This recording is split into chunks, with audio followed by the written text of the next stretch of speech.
guys, welcome to my channel. My name is ReadingBear and I hope you are ready for some more stories. And today, we'll take a look at some new entitled people content. If you enjoyed my content, please don't forget to subscribe to my channel and post some bear emojis in the comment. And now, let's dive right into the stories. The first story is titled, Mom wanted us to rent her property to biker gang because of her neighbors. This is something my mom used to tell just before her passing. We didn't know she was ill, so when she did talk about making a will like this, we thought it was a joke. She didn't actually make a will, and this wish might have been a tad harder to make come true. So, Mom loved wildflowers. So much that when we moved to live in a house with a large yard, she let the lawn grow wild to see what would rise if she wouldn't mow.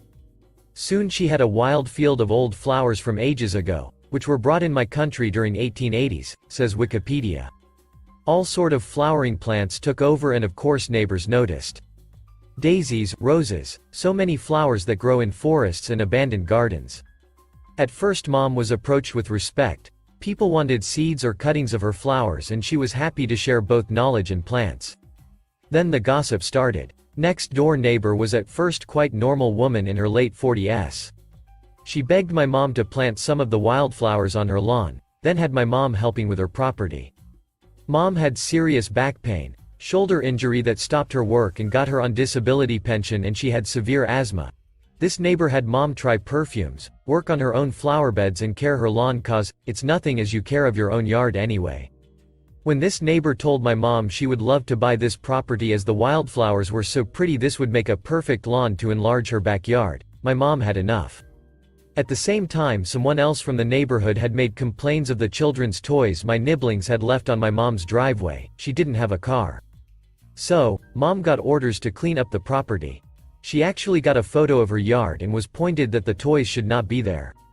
This is why Mom started to talk to us about this property. She had a wish that when she passes, we should demolish the house, tear up all the flowers, pour concrete all over the whole area and rent it to a biker gang to have their meetings. Perhaps we're lucky she didn't write a will. If she had, I wouldn't be living in the middle of these lovely wildflowers in a little old hut in the middle of very expensive neighborhood. The entitled neighbor tried to get me to clean up her property like she had my mom do. She tried to buy Mom's house from us siblings after Mom died and had loud drunken parties almost every week. Not on weekends, during workdays. She had non-trained small obese dog, that had health issues due to the weight. She said she was a nurse, but I doubt it, as she had no clue about the difference between virus and bacteria. I'm so glad she sold her house and moved away. By the way, Mom passed 9 years ago. This neighbor moved away 3 or 4 years ago. The next story is titled, Neighbor built an illegal trailer park on my property. I busted their drug operation and got them arrested. TLDR. I moved to a new home and find that my neighbor is a horrible person. He had people in RVs and tents in an illegal trailer park that ended up being on my property. There was trash everywhere and they flashed their lights and lit fires. The police and state didn't want to do anything, so I took pictures and found that they were selling and cooking meth. Neighbor got arrested and sent to jail for being in charge of a drug ring and lost his house. Now I can finally be at peace without a bunch of addicts camped out on my lawn. I moved after deciding that the cramped city style wasn't for me and wasn't how I wanted to raise my family. I got back to my roots and got a nice cozy house in a more rural area. We didn't have a huge farm or anything but enough land that we could plant a garden and have a chicken coop. I even helped create the blueprints for the house myself as an amateur architect, under the supervision of a professional of course, and my dream home was born. Unfortunately, there was one problem with the new place where we were living at. It was a huge one, our neighbors. Now like I said before, I came from a big city, so having annoying neighbors isn't exactly new for me. I can put up with a lot and learn to just deal with it. These neighbors however went way over the line and caused problems that I didn't even know how to begin fixing. At first, I noticed right away that their side of the property was disgusting with trash everywhere. It was their land though, and I really wanted to just mind my own business. You could tell pretty quickly that these people weren't the savory's members of society, and something like trash wasn't enough to make me want to fight them. Then we started noticing people camping out, for lack of a better term, on my part. It was a bunch of RVs and people in tents that just started parking pretty much on the line between neighbors and my property. So now my property had RVs on it and more people making a mess and causing noise. They were starting to cook fires and making noise all hours of night and day. They would also come and go, having their bright lights flashing into my house and waking me up. Honestly, people coming onto my property and making a mess of things was past my line, and I knew I had to do something about this. Still, I got a bad feeling about neighbor and didn't feel comfortable confronting them directly. Turns out I have a pretty good gut feeling for these things. I call the police and find out that neighbors have been around the block a couple of times and have even been in and out of jail for a few different types of charges. As for the property issue, though, they said that they couldn't help directly, and I would need to get the state involved. So, I called them, and they wanted to label it as a case of squatting. It really wasn't, and that they were overrun and wouldn't be able to get anyone out there for months. I understand things are backed up, but I was not going to wait months when who knows what kind of damage they were going to do. I even caught one of these guys trying to get into the gated area we keep the chickens and steal one. I ran outside holding my shotgun and he quickly ran back into his RV. I wasn't going to shoot him, and it wasn't loaded. It was just an easy way I found to scare them from getting too close to my actual house. I called different numbers and tried to get them to come out and do something about their amount of people, the fact it's an illegal trailer park, or even the fact that it is unlivable conditions with all the garbage. A health hazard would surely constitute the state to come and do something about it. Turns out I lived in a very tricky area though, and everything was technically allowed except that they were on my property. Even the trash was considered okay because they were in the trash business or something, so they wouldn't come for that. They told me that if it was an issue of trespassing, I needed to call the police, who would tell me it was squatting and get me back to square one. I was going in circles and didn't know what to do at all. That was when I started noticing something from my bedroom window. We live in a 3-story house where me and my wife sleep on the top floor. I can see out my window and right over all of the RVs and tents into their backyard. I notice that neighbor keeps coming out of his shed a lot holding things and handing them out to people. Then they will go to the fire and light it on fire. For those who are lucky enough to not know what was going on, they weren't roasting marshmallows by the fire, they were doing drugs. Now this was something that I could use, but I was going to need some evidence if I wanted to make the police actually do something about it. I was an active stargazer for a while, and one of the things I wanted when I moved out here was the dark nights to see the stars. So that meant I had a pretty decent telescope in my garage that I wasn't using because of the RV lights ruining it. So, I lugged it up the stairs and waited until I could see very up close what they were doing. Luckily for me, my telescope is high-tech and can even take pictures. It was clear that it was drugs, and it was even coming out of some of the RVs where it was also being made. I sent the pictures to the police and waited, knowing that they couldn't ignore it. 2 days later, a ton of police show up at the house and there is total chaos. The people are trying to get into the RVs and get away, but police blocked every possible exit for them, so they were totally stuck.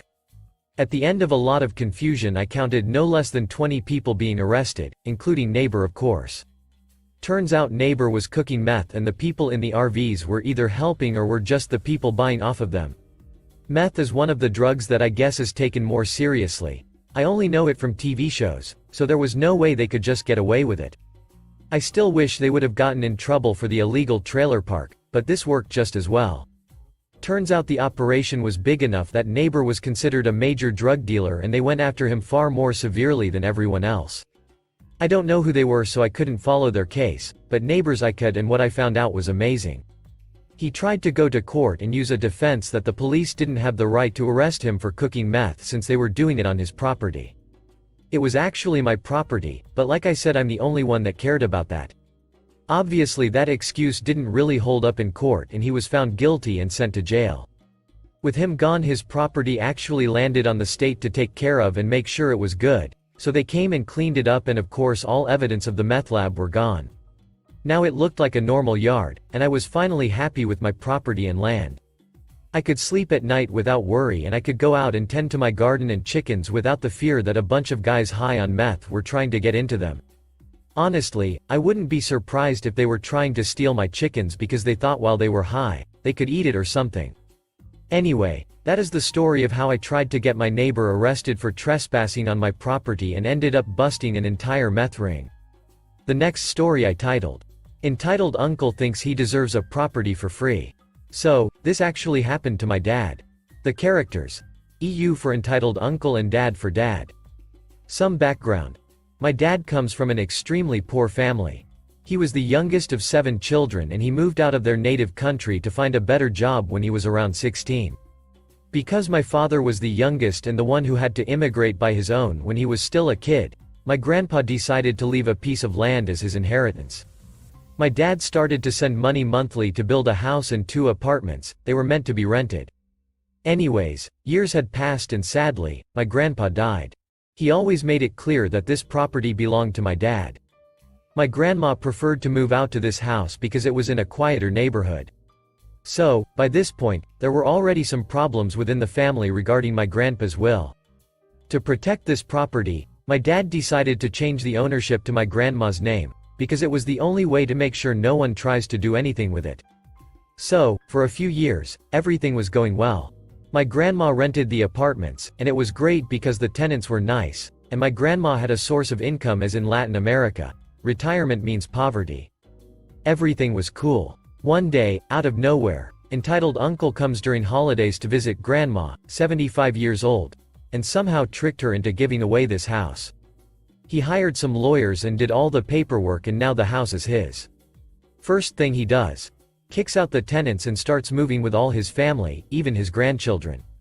Because we live in another country and all of this happened so suddenly, my dad didn't know until the tenants called him saying that entitled uncle came saying he is the new owner and they had to leave because he is going to do renovations.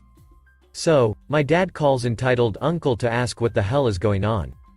Entitled uncle tells him that this house is family's property, and he was in a desperate situation because of his debts, and as the older brother, dad has to respect his decision.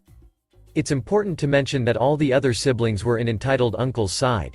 So, my dad was basically hopeless about the whole situation. 5 years had passed. My father and entitled uncle made an agreement that entitled uncle will pay rent at least, because he basically got a house and apartments for free. Of course, he hadn't paid a single cent. He also owes my dad a large sum of money since almost ever.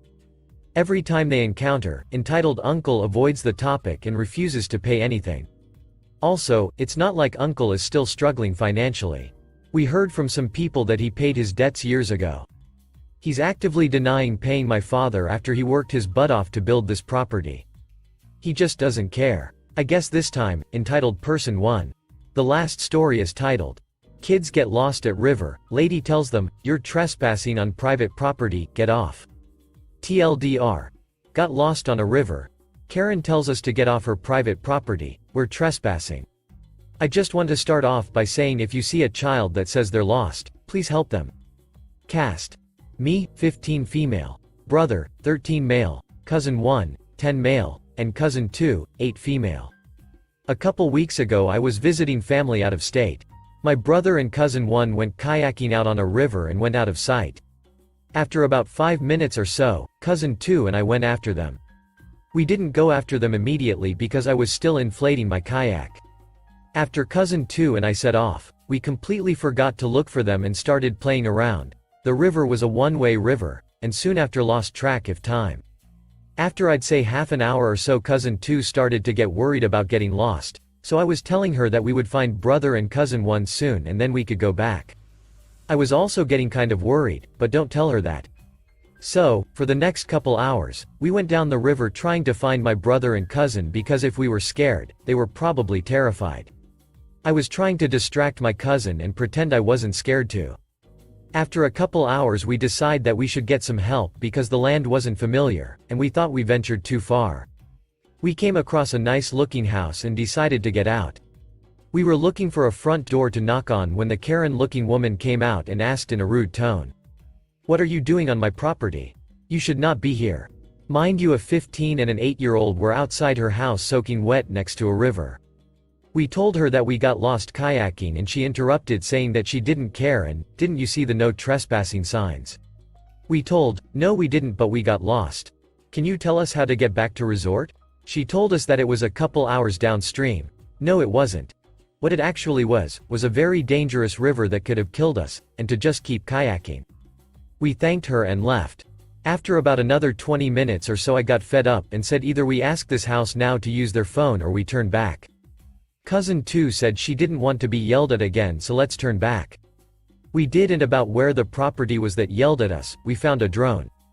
Cousin 2 and I started waving at the drone, hoping that whoever it was would see that we were in trouble and help.